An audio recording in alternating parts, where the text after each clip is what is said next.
How y'all doing? It's Rob Burnham, Terry Preacher Man R&B, and it's another episode of Richard TV 91. This time I'm reviewing Game of Thrones Season 5, Episode 3.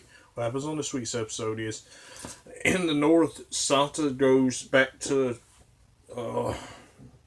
Winterfell, and she goes back to marry Ramsay Bolton. And at first she doesn't want to do this, but Littlefinger convinces her to do this by tricking her and acting like he really cares about her when he doesn't.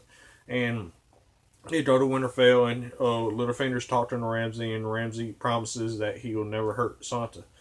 Well, we'll see what happens with that in later episodes, but that's all that happens with that. What's happening at the Wall? Jon Snow is Lord Commander, and he mates the Night's Watch member that's been giving him heck all this time, the leader of the Rangers, and his little secondhand stooge. He takes him to another. He tells him to go to another castle to defend and build back up. And the little stooge says he's not going to do this, so Jon Snow executes him and cuts his head off. Well, that's all that happened there. Besides Stannis saying that he's about to go attack Winterfell and get Roose Bolton out of there, and that's all that happens with that. What's happening with Arya? She's training to become a faceless man, and she's not completely understanding what that means, and she can't get rid of her Arya Stark persona to do this, but she's trying to. So we'll have to see what happens with that. What happened in the King's Landing? Tom and Marjorie get married or whatever, and then Cersei finds out about the High Sparrow, and the Sparrow is attacking this head priest or whatever because he was in a brothel, and he's a hypocrite.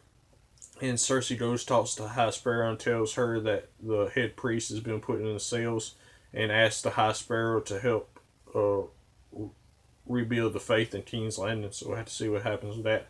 The only other thing that is happening is Brienne and Pod is still following Sansa. So that's all that really happened. And Tyrion winds up getting captured by Jorah Mormont and taken to the. He says he's going to take him to the Queen. He just didn't say what Queen, and he's going to take Tyrion to Daenerys. So we'll have to see what happens with that.